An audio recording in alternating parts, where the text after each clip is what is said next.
Hello everyone, मेरा नाम है मोहित और आज के इस वीडियो में हम डिस्कस करने वाले हैं, बेसिकली डिस्कस नहीं, हम इस वीडियो में स्टार्ट करने वाले हैं अपने क्लास 11th और 12th दोनों का मिक्स है। ठीक है, तो अगर आप क्लास 11th में हैं तो भी आपके लिए ये वीडियो है और क्लास 12th में है तो भी आपके लिए ये वीडियो है। क्लास 11th में है तो ये आपके लिए नया कॉन्सेप्ट है और अगर आप क्लास 12th में है तो आपके लिए ये यहाँ पर रिवीजन का काम करने वाला है। सो इस चैप्टर का नाम है MySQL यानी कि RDBMS relational database management system, जो कि इस वीडियो से हम स्टार्ट कर रहे हैं और अगले वीडियो में हम इसे यहाँ पर ख़त्म कर देंगे। तो इस वीडियो में जो भी हमारी बेसिक थियरीज हैं, जो कि डेफिनेशंस हैं, ठीक, जैसे कि RDBMS क्या होता है, डेटाबेस क्या होता है, DDL या TCL या फिर DML, इस टाइप के जो कमांड्स होते हैं SQL के अंदर, वो क्या होता है, MySQL क्या होता है, SQL क्या होता है, इस टाइप की चीज़ों को हम यहाँ पर डिस्कस करने वाले हैं। तो ये पूरा थियरी वाला पार्ट है, मैं इसको बहुत ज़्यादा लंबा नहीं करूँगा, 10-15 मिनट के अंदर मैं यहाँ पर समाप्त कर दूंगा।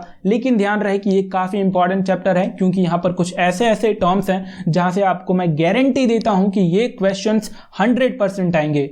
तो अगर आप जानना चाहते हैं कि वो कौन से यहाँ पर टॉपिक्स हो सकते हैं तो प्लीज़ आप वीडियो को बिल्कुल भी मिस मत कीजिएगा, बिल्कुल भी स्किप मत कीजिएगा, 5 सेकंड के लिए भी नहीं, और आप इस वीडियो को लास्ट तक जरूर देखते रहिए। तो चलिए आगे बढ़ते हैं और स्टार्ट करेंगे अपने इस चैप्टर को। लेकिन उससे पहले मैं आपसे कहना चाहूँगा कि अगर आपने टेलीग्राम ग्रुप को अभी तक ज्वाइन नहीं किया है तो आप जाइए और नीचे डिस्क्रिप्शन में आपको लिंक मिलेगा, वहाँ से आप टेलीग्राम चैनल और ग्रुप दोनों को ज्वाइन कर लीजिए। ठीक है, वहां पे हम 1-to-1 चीजों को डिस्कस करते हैं।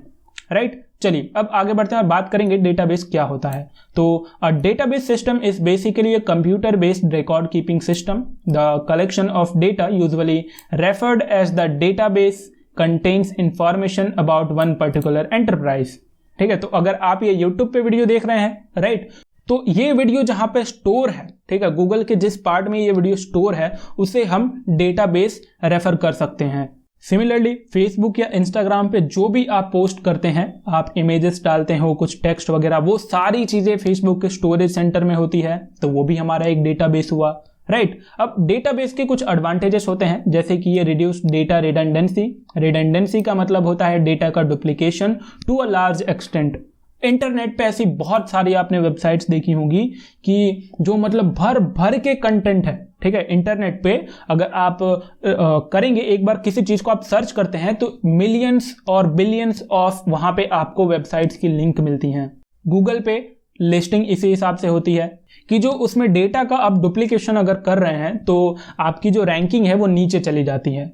यानी कि डेटा के डुप्लीकेशन को खत्म करने में हमें डेटाबेस में एक काफी बड़ा एडवांटेज मिलता है। राइट, दूसरा एडवांटेज ये है कि जो डेटाबेस है वो इनकंसिस्टेंसी को मेंटेन करता है, कंट्रोल करता है और फैसिलिटेट करता है शेयरिंग ऑफ डेटा को, जो कि ऑब्वियस सी बात है। अगर आप फेसबुक पे एक इमेज अपलोड करते हैं या इंस्टाग्राम पे कोई एक इमेज पोस्ट करते हैं तो आप उसे बहुत सारे लोगों के साथ शेयर करते हैं।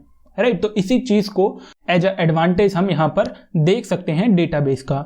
It enforce standards and centralised database can ensure data security. Obvious सी बात है, जहां पर भी डेटा सिक्योरिटी का नाम है वहां पर फेसबुक, और वो फेसबुक हमारे डेटा को सिक्योर नहीं बल्कि अनसिक्योर करता है। आई होप कि ये सभी लोगों को पता होगा, बस नाम की बातें होती हैं।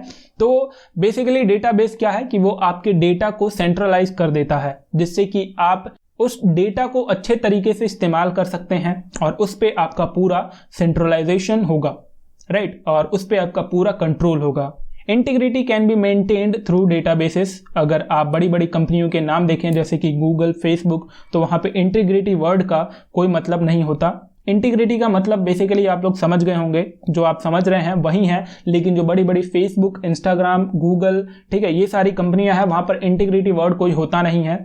तो रिलेशनल डेटा मॉडल क्या होता है? रिलेशनल डेटा मॉडल कहता है कि a data model refers to a set of concepts to describe the structure of a database and certain constraints, यानी कि रेस्ट्रिक्शंस दैट डेटाबेस शुड ओबे। तो रिलेशनल डेटाबेस का मतलब है कि ये एक सेट ऑफ कॉन्सेप्ट्स होते हैं जो कि डिस्क्राइब किए गए होते हैं कि आप कैसे एक डेटाबेस को स्ट्रक्चर कर सकते हैं, उसमें सर्टेन कुछ रेस्ट्रिक्शंस डाल सकते हैं, आप उसको किस तरीके से बिल्कुल शानदार तरीके से डिफाइन कर सकते हैं, ठीक है, और आप उसके ऊपर पूरा अपना कंट्रोल रख सकते हैं। In relational data model the data is organised into tables. तो जो भी रिलेशनल डेटा मॉडल्स होते हैं वहां पर जो भी डेटा है वो एक टेबल्स के फॉर्म में ऑर्गेनाइज किए होते हैं, और जो भी टेबल्स होते हैं वो बेसिकली रोज और कॉलम के फॉर्म में बनाए गए होते हैं, right. These table are called relations, ठीक है। तो चलिए कुछ डेफिनेशंस पढ़ लेते हैं यहाँ पर। और पहला है रिलेशन, ठीक है। रिलेशन क्या है? रिलेशन ये आपका और मेरा या फिर आपके मम्मी पापा का रिलेशन नहीं है। ये रिलेशन बेसिकली अगर हम डीबीएमएस के टर्म्स में यहाँ पर बात करें तो इसका मतलब होता है एक table, a table storing data containing rows and columns, right. तो जब भी रिलेशन की बात आए तो टेबल, और जब भी अब टेबल आपको याद आए तो आपको वहां पर रिलेशन याद रखना है, ठीक है। डोमेन क्या होता है? डोमेन बेसिकली पुल या set of values from which the actual values appear in particular row and column, ठीक है। तो ये जो डोमेन है ये एक सेट ऑफ वैल्यूज होती हैं, ठीक है। पहले से ही एक सेट ऑफ वैल्यूज डिफाइन कर दी गई हैं और वहां से उनको एक पर्टिकुलर रो या फॉर्म के रूप में हम यूज कर सकते हैं। टपल क्या होता है? अब जैसे कि हमने बात किया रिलेशन, ठीक है, रिलेशन हम समझ गए। तो रिलेशन के अंदर क्या होता है? रिलेशन यानी कि टेबल, और टेबल के अंदर होता है रोज और कॉलम्स। तब इन रोज और कॉलम्स का भी यहाँ पर डेटाबेस के टर्म्स में यहाँ पर उनके भी कुछ टेक्निकल नाम दिए गए हैं, जैसे कि टपल। टपल क्या है? A row of relation is called tuple, ठीक है। तो अगर एक टेबल का जो रो है उसे हम यहाँ पर डीबीएमएस के टर्म्स में टपल कहते हैं, और जो भी यहाँ पर कॉलम है उसे हम यहाँ पर एट्रीब्यूट कहते हैं, राइट। तो आई होप कि इसमें आपको कोई दिक्कत नहीं होगी, और ये काफ़ी कंफ्यूजिंग है, इसलिए आपको यहाँ पर कोई एक शॉर्ट ट्रिक वगैरह बनानी होगी याद करने के लिए, क्योंकि क्वेश्चन यहीं से आते हैं, ठीक है, कि टपल क्या होता है, एट्रीब्यूट क्या होता है, और आप वहाँ पर बिल्कुल 100% कंफ्यूज हो जाएंगे। और उससे भी कंफ्यूज तब होंगे जब आपको यहाँ पर कार्डिनैलिटी और डिग्री, क्योंकि आपको यहाँ पर ये जो चार टर्म्स हैं ये काफ़ी कंफ्यूजिंग है, टपल, एट्रीब्यूट, डिग्री और ये कार्डिनैलिटी, ठीक है। ये जो चार टर्म्स आपको दिखे ये काफ़ी कंफ्यूजिंग है, और क्वेश्चन यहाँ से ये आता है कि व्हाट इज कार्डिनैलिटी और डिग्री, ठीक है। तो कार्डिनैलिटी क्या होता है ये डिस्कस कर लेते हैं। Cardinality is a number of रोज, ठीक है, या टपल्स इन अ रिलेशन। तो एक टेबल में कितने नंबर ऑफ रोज हैं उसे हम कार्डिनैलिटी कहते हैं। टोटल नंबर ऑफ रोज, ठीक है, यहां पर हम टोटल नंबर ऑफ रोज की बात कर रहे हैं। अगर एक टेबल में 10 रोज हैं तो उस टेबल की जो कार्डिनैलिटी होगी वो इक्वल्स टू होगी कितने? वो इक्वल्स टू होगी 10 के, ठीक है। सिमिलरली डिग्री यानी कि नंबर ऑफ कॉलम्स, तो एक टेबल में कितने कॉलम्स हैं, टोटल नंबर ऑफ कॉलम्स हैं, उनको हम डिग्री कहते हैं। सपोज आपको एक बड़ा सा टेबल दे दिया गया जिसमें कि 5 आपको कॉलम्स दिए गए हैं, और आपसे पूछा जा रहा है कि what is the degree of this relation. तो आपको ये याद होना चाहिए कि डिग्री और कुछ नहीं होता, total number of column in a relation, ठीक है। तो आपको वहां पर 5 अगर कॉलम्स दिए गए हैं तो जो डिग्री है इस टेबल का वो इक्वल्स टू 5 होगा, राइट। सिमिलरली व्यू क्या होता है? It is a virtual table that does not really exist in its own right but it is instead derived from one more underlying base tables. अब देखिए view को समझने के लिए मैं आपको यहाँ पर एक काफी शानदार एग्जांपल दूंगा। जैसे कि लेट से आपने एक अपने दिमाग में एक व्यू बनाया, ठीक है, और वो आपने मतलब व्यू का मतलब और कुछ नहीं, आपने एक वर्चुअल अपनी दुनिया बना दी कि उस दुनिया में कारें उड़ रही हैं और आप वहाँ पर सुपरमैन हैं और आपकी वहाँ पर सरकार है, आप वहाँ पे बहुत अमीर हैं, ठीक है। इस टाइप की आपने एक दुनिया बना ली, ठीक है, ये जो व्यू है। अब ये क्या है कि ये जो व्यू आपने बनाया है ये रियली में एग्जिस्ट नहीं करता, लेकिन वो करता है आपके दिमाग में।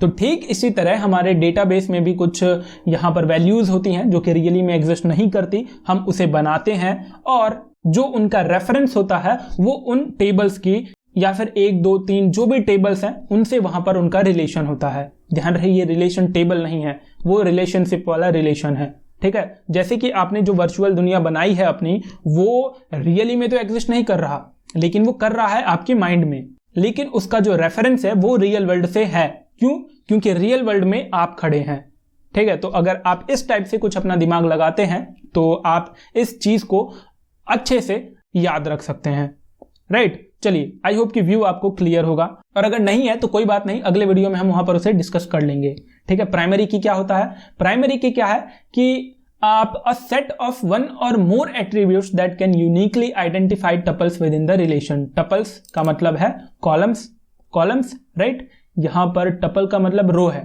ठीक है। मैं भी कभी कभी कंफ्यूज हो जाता हूँ, तो इसलिए मैंने बोला कि ये काफ़ी कंफ्यूजिंग टर्म है टपल और एट्रीब्यूट, तो इसलिए आपको ये यहाँ पर याद रखना है। तो अ set of one or more attributes that can uniquely identify tuples, तो एक रो को, एक टेबल के अंदर एक रो को आप ऐसा कौन सा कॉलम है या ऐसा कौन सा रो है जिसकी मदद से आप उसे यूनिकली आइडेंटिफाई कर सकते हैं। तो अगर मैं यहाँ पर आपको एक स्टूडेंट्स का टेबल बना के दूं, तो उसमें स्टूडेंट्स में उनके रोल नंबर हैं, उनके मार्क्स हैं, उनके नाम है, ठीक है, उनका जेंडर है, तो इस चारों में से आप किसे एक प्राइमरी की बनाना चाहेंगे? तो प्राइमरी की वो होगा जिसकी यूनिक वैल्यूज होंगी। अब यूनिक यहाँ पर क्या होगा, नाम हो सकता है किसी का मैच हो जाए, किसी का ग्रेड भी मैच हो जाए, किसी का जेंडर भी मैच हो जाए, लेकिन जो रोल नंबर है वो कभी मैच नहीं होगा, क्योंकि वो 1 2 3 4 5 इसी टाइप से चलता रहेगा, ठीक है। तो ये जो भी रोल नंबर वाला कॉलम होगा आप उसे एज अ प्राइमरी की डिफाइन कर सकते हैं,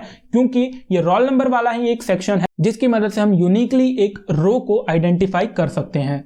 अब कैंडिडेट की क्या होती है? तो all attribute combinations inside a relation that can serve as primary key are candidate keys as these are candidate for primary key position.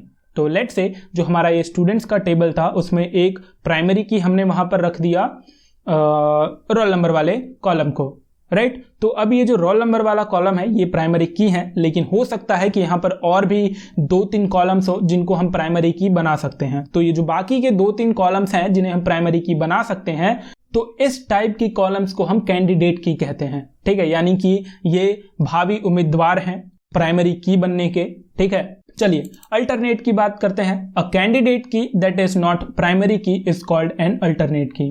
तो जो भी ये कैंडिडेट्स हैं हम उन्हें एज अ अल्टरनेट की कह सकते हैं। सो कैंडिडेट की और अल्टरनेट की में बहुत ज्यादा कोई डिफरेंस नहीं है, ओके। चलिए अब बात करेंगे फॉरेन की। तो फॉरेन की क्या है? A non key attribute whose values are derived from the primary key of some other table is known as foreign key in current table. अब फॉरेन की क्या है? फॉरेन की और कुछ नहीं, बेसिकली एक दूसरे टेबल का प्राइमरी की जिसको कि हम अपने करंट टेबल में इस्तेमाल करने वाले हैं।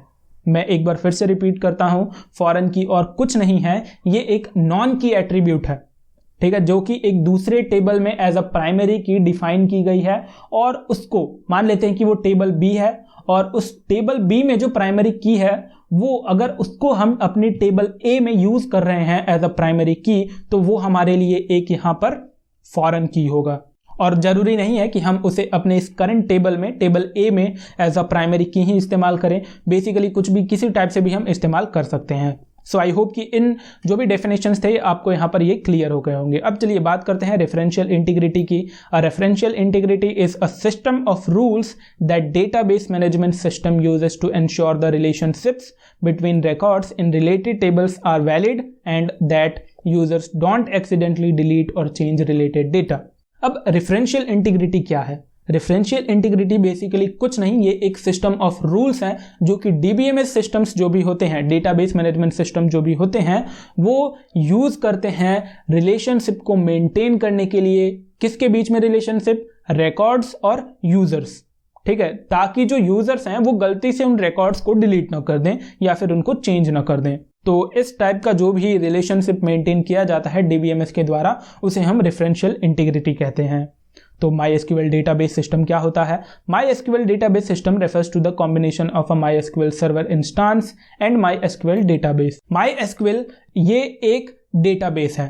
MySQL operates using client-server architecture in which the server runs on the machine containing the database and clients connect to the server over a network. तो चलिए मान के चलते हैं कि ये जो वीडियो है ये हमारा MySQL में स्टोर होगा, ठीक है। MySQL का डेटाबेस गूगल ने क्रिएट किया होगा और उन्होंने अपने सर्वर पे स्टोर किया होगा। तो अब ये जो वीडियो है वो गूगल के सर्वर पे स्टोर है, और हम इस वीडियो को कैसे देख रहे हैं? बेसिकली यूट्यूब ने एक अपना ऐप प्रोवाइड किया है और उस ऐप के थ्रू एक नेटवर्क क्रिएट करके हम जो गूगल का सर्वर है वहां पर कनेक्ट हो रहे हैं और फिर उस वीडियो को हम एक्सेस कर पा रहे हैं। तो जो MySQL है इसी टाइप के क्लाइंट सर्वर आर्किटेक्चर पे काम करता है। इन MySQL all programs and users must use SQL यानी कि structured query language which is a set of commands that enables you to operate on relational database। अब MySQL तो डेटाबेस हो गया, ठीक है, लेकिन उसको हम ऑपरेट कैसे करेंगे, उसको हम चलाएंगे कैसे, तो उसके लिए हमें यूज करना होता है एसक्यूएल यानी कि स्ट्रक्चर्ड क्वेरी लैंग्वेज। तो अब ये यहां पर ध्यान रहे कि एसक्यूएल और माई एसक्यूएल दोनों में डिफरेंस है। माई एसक्यूएल डेटाबेस है और जो एसक्यूएल है वो माई एसक्यूएल को चलाने के लिए एक लैंग्वेज है। ठीक, चलिए आई होप कि ये आपको यहां पर क्लियर होगा। अब बात कर लेते हैं क्लासिफिकेशन ऑफ एसक्यूएल स्टेटमेंट्स। अब एसक्यूएल के कुछ स्टेटमेंट्स होते हैं जिनको क्लासिफाई किया गया है। तो कैसे क्लासिफाई किया गया है उनको, पहला है डीडीएल यानी कि डेटा डेफिनेशन लैंग्वेज। तो commands that allow you to perform task related to definitions, example creating, altering, dropping, granting and revoking privileges and roles और मेंटेनेंस कमांड। तो बेसिकली डीडीएल कमांड्स क्या होते हैं, जब भी आप डेटा को डिफाइन करते हैं, जैसा कि नाम से ही पता चल रहा है डेटा डेफिनेशन लैंग्वेज, तो जब भी आप डेटा को डिफाइन करेंगे और उसके लिए जो भी आप लैंग्वेज का इस्तेमाल करेंगे, ठीक है, उसे हम डीडीएल कमांड्स कहते हैं। सिमिलरली उसी तरह हमारे पास यहाँ पर है डीएमएल यानी कि डेटा मैनिपुलेशन लैंग्वेज। तो आप डेटा को अगर मैनिपुलेट करना चाहते हैं तो आप मैनिपुलेट करने के लिए कोई लैंग्वेज का इस्तेमाल करेंगे, ठीक है, तो उस टाइप के लैंग्वेज को हम कहते हैं डीएमएल यानी कि डेटा मैनिपुलेशन लैंग्वेज। तो आप मैनिपुलेट किस टाइप से कर सकते हैं, आप डेटा को रिट्रीव कर सकते हैं, इंसर्ट कर सकते हैं, डिलीट कर सकते हैं, मॉडिफाई कर सकते हैं, ठीक है। तो आपको यहां पर नाम में ही, फुल फॉर्म में ही आपको सारा काम इनका पता चल जा रहा है। अब जो थर्ड टाइप है वो है यहां पर टीसीएल यानी कि ट्रांजैक्शन कंट्रोल लैंग्वेज। अब इसका मतलब भी आपको नाम से ही पता चल गया, ट्रांजैक्शन कंट्रोल लैंग्वेज। तो अब आपके डेटाबेस में ऐसे कुछ ट्रांजैक्शन होंगे जिन्हें कि आप रोकना चाहते हैं कि डेटाबेस में आपके कुछ यहाँ पर ट्रांजैक्शन होंगे, एक्सचेंज होगा डेटा का, तो आप उन चीजों को कंट्रोल कर सकते हैं और उसे कंट्रोल करने के लिए, उस डेटा को कंट्रोल करने के लिए, उस ट्रांजैक्शन को कंट्रोल करने के लिए आप एक लैंग्वेज का इस्तेमाल करेंगे। और इस लैंग्वेज को, जो भी आप यहाँ पर लैंग्वेज यूज करने वाले हैं, ऑब्वियस सी बात है एसक्यूएल यूज करने वाले हैं, तो जो भी ये कमांड्स आप यूज करेंगे उन्हें हम टीसीएल यानी कि ट्रांजैक्शन कंट्रोल लैंग्वेज कहते हैं।